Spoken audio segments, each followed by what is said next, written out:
O Museu de Arqueologia, ele começa a partir da doação da coleção arqueológica e antropológica do professor Franz, na época da sua aposentadoria, em 1986. Ele pesquisava os calendários mesoamericanos.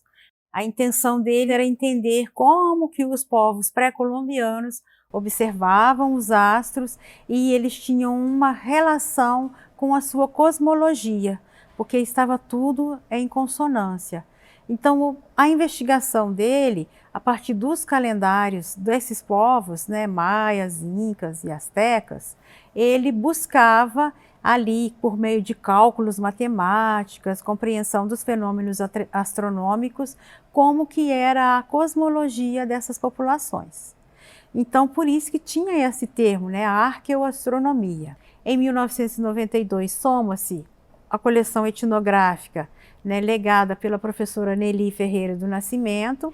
Ela fez um trabalho de pesquisa intenso entre os Mochacali nas décadas de 70 e 80, aproximadamente 10 anos, e todo o material obtido durante as suas pesquisas, ela deixou como legado para a Universidade Federal de Juiz de Fora. Como a arqueologia é uma grande área e a arqueoastronomia uma sub-área, foi pensado então em dar essa nomenclatura, Museu de Arqueologia e Etnologia Americana. Em 1999, nós iniciamos o projeto de mapeamento arqueológico e cultural da Zona da Mata Mineira, com a finalidade de compreendermos arqueologicamente a região. Naquela ocasião, pouco ou nada se sabia a respeito dos sítios arqueológicos existentes aqui. E ele é um projeto-chave, um projeto guarda-chuva, porque havia essa defasagem de pesquisas na área. Haviam pesquisas, sim, de arqueologia, né, em Minas, mas relacionadas ao norte de Minas, ao centro de Minas, principalmente na região metropolitana, né, relacionada aos registros rupestres, mas quando se tratava da Zona da Mata Mineira, não havia pesquisa, havia um vazio.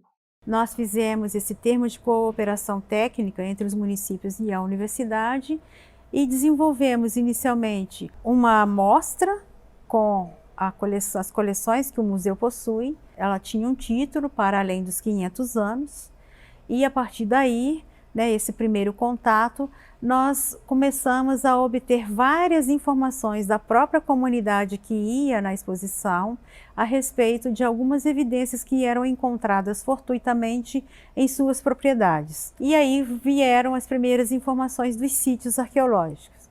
Inicialmente foi em São João Nepomuceno, o sítio Primavera, né, a comunidade entrou em contato conosco e nós fomos fazer uma vistoria e ali identificamos de fato um sítio arqueológico.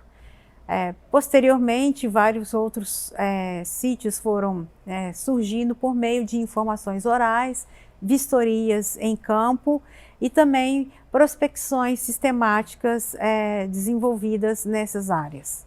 Então, no total, a gente pode calcular que foram aproximadamente 30 sítios cadastrados no Cadastro Nacional de Sítios Arqueológicos do IPHAN, que é o Instituto de Patrimônio Histórico e Artístico Nacional, e desses 30 sítios nós escavamos aproximadamente 6 sítios, de forma intensiva e extensiva. E nos trabalhos de campo, a gente sempre inicia com a parte de educação patrimonial, porque é uma forma de inserção na própria comunidade por meio dos alunos. Posteriormente, a gente faz todo um trabalho de arqueologia etnográfica, assim como o trabalho de vistoria em campo. Então, nós temos parceiros de outras áreas do conhecimento, como a engenharia, o professor César Barra, que dá todo o suporte na área de geoprocessamento, né? Nós temos parceiros da área de botânica, parceiros na área da geografia, da história, enfim, de todos aqueles que queiram contribuir, nós estamos abertos também, porque a arqueologia ela é uma disciplina interdisciplinar. Então, a essência da arqueologia são esses diálogos estabelecidos com vários campos do saber. Uma delimitação da área de maior concentração com barbante, que deu em torno de 100 metros quadrados. Não é possível visualizar agora toda a área, toda a extensão, da suposta cabana, mas logo à frente nós temos ali a equipe com radar, com GPS. Dou aulas aí nessa área de topografia, sabe, né, de geoprocessamento, né? E foi essa área temática que me aproximou do museu, sabe, né? Através dessa área que eu tive contato com o museu, por causa do mapeamento dos sítios arqueológicos, né? O mapeamento naquela época era feito pelos procedimentos que eles conseguiam fazer, sabe, com trena, com linha, sabe, né? Então não era assim não era georreferenciado, né? E a gente tinha acabado de adquirir um GPS geodésico. É um equipamento que você consegue, como é que fala, coordenada usando satélites artificiais. Com esse aparelho você consegue fazer um mapeamento do sítio arqueológico, sabe? Né? E com a precisão de centímetros, sabe, né? Até de milímetro, né? Então acabou que a gente começou a fazer esses mapeamentos, né? Nessa época, né? O primeiro foi feito lá em São João do Nepomuceno, sabe? Também um trabalho em Carangola, sabe, né? Que a gente chegou a ficar acampado lá, sabe? No alto do morro lá, sabe? Então foi um negócio assim, muito interessante, né? O sítio estava nos cafezais de lá, sabe? Né? Impressionante, sim, também. A gente tinha que, para poder achar assim, a cerâmica, você tinha que, às vezes, né, entre os pés de café, sabe? Plantaram um cafezal em cima do sítio arqueológico, né? Então, e assim foi, sabe, né? A gente foi achando sítio aí em vários lugares, né? Pinturas rupertes lá em Chiador, sabe, né? Que é a Toca do Índio, sabe, né? Então a gente foi encontrando aí esses lugares, né? E fazendo cadastro aí, sabe, nos sistemas nacionais, sabe, né? E todos esses sítios havia várias campanhas de campo, né? Ela, até então, né, era vista como uma inimiga do sítio arqueológico, né? O engenheiro, né? Ele, quando encontrava com um sítio, ele queria, né, esconder o sítio para tentar aquilo não parar a obra, né? E aí, nessa disciplina, a Ana Paula foi dando consciência para os alunos, a Luciane também, sabe, né, de que isso aí era uma perda muito grande, sabe, que tinha que fazer o salvamento, sabe, né, que tinha que desviar a obra, né, em alguns casos, né, mudar o traçado de uma estrada, né, mudar a localização de uma barragem, se fosse o caso, né. Quer dizer, as obras de engenharia, sabe, que antes impactavam demais os sítios, né, com essa disciplina começou a se criar uma cultura, né, de que havia outras maneiras de fazer isso, sabe. Né? Você não tinha que destruir o sítio arqueológico para poder fazer alguma infraestrutura de transporte, né? Alguma obra de saneamento, de barragem, né? Então, aí nessa disciplina, ela dava também legislação para os alunos, né? E aí vários alunos se livraram até de um problema futuro, que teve engenheiro que foi preso por causa disso. Hoje é 31 de agosto de 2006, nós estamos aqui na presença do senhor Hermenegildo Giovanni Silva, mais conhecido como Sr. Maninho, que vai dar um depoimento sobre a aparição dos vasilhames que ele viu aqui no sítio há bem pouco tempo atrás. Antes da aragem, né? Antes da aragem plantio do café. Vamos aqui conversar então com o senhor Maninho, que vai dar pra gente esse depoimento. Estou só amarrando aqui, se quiser ir pra lá. Tá, eu vou acompanhando o senhor pode ir falando pra gente?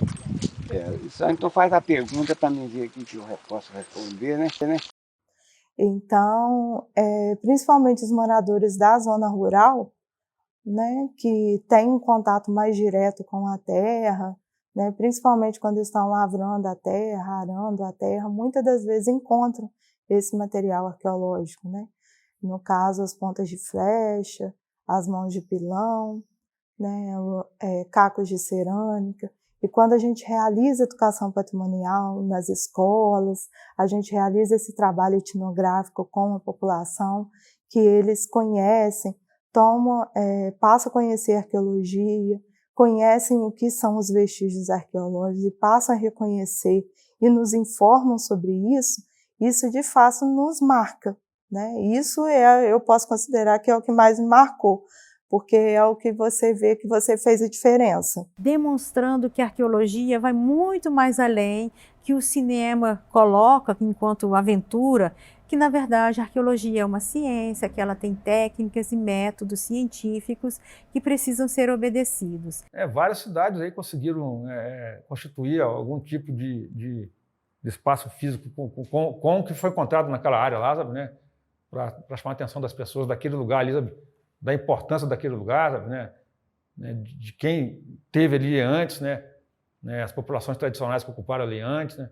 Então, tanto as populações indígenas contra os quilombolas, sabe? Né? Então, esse resgate dessas culturas, né, que esse modelo de colonização tentaram desprestigiar, vamos dizer assim, sabe?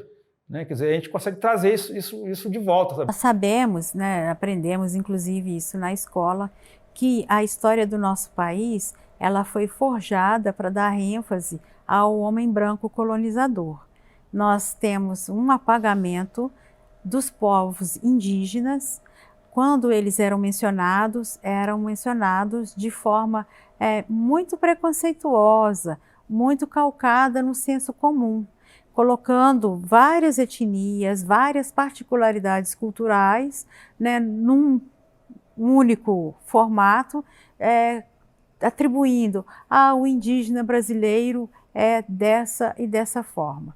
Isso é reducionista e isso impede que conhecemos a respeito de nossos antepassados, porque nós somos herdeiros, se não biológicos, mas culturais das populações indígenas. Então nós precisamos reconhecer a nossa identidade na identidade dos povos originários, que isso é o que nos faz brasileiros. Que quando a gente chegava na sala de aula, a gente perguntava se eles conheciam alguém que era descendente, se eles eram alguma coisa, não tinha. Já no final, já apareciam algumas pessoas.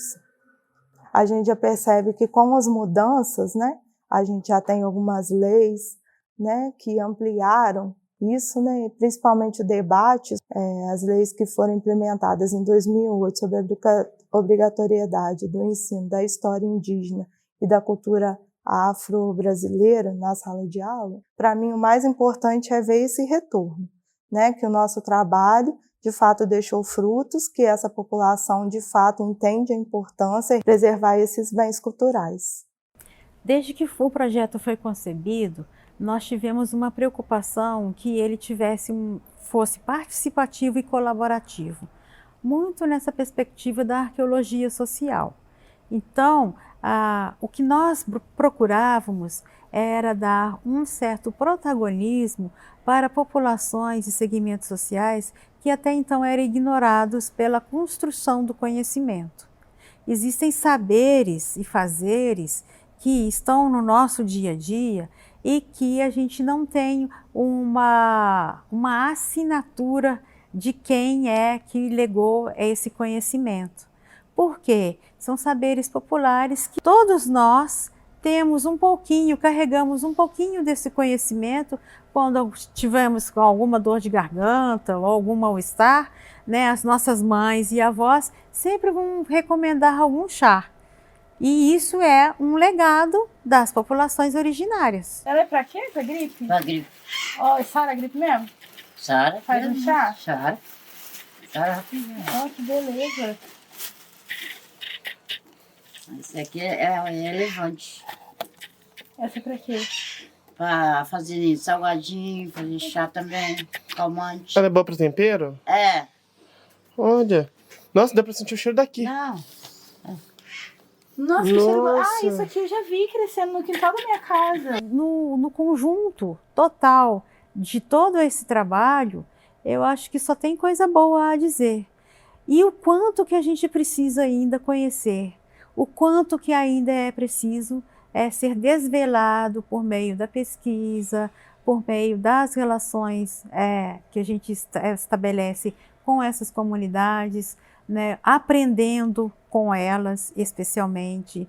Muitas pessoas elas ficam intimidadas, elas acham que não possuem conhecimento, mas quando a gente começa num bate-papo, numa conversa entre um cafezinho e uma broa, o quanto que essas pessoas trazem de informação e conhecimento é algo que é imensurável. Não tem como classificar isso. Por isso que esses saberes, eles estão vivos, estão presentes no nosso cotidiano. Então é preciso sairmos do encastelamento que a academia nos proporciona para que a gente possa ir à sociedade e compartilhar com essas comunidades.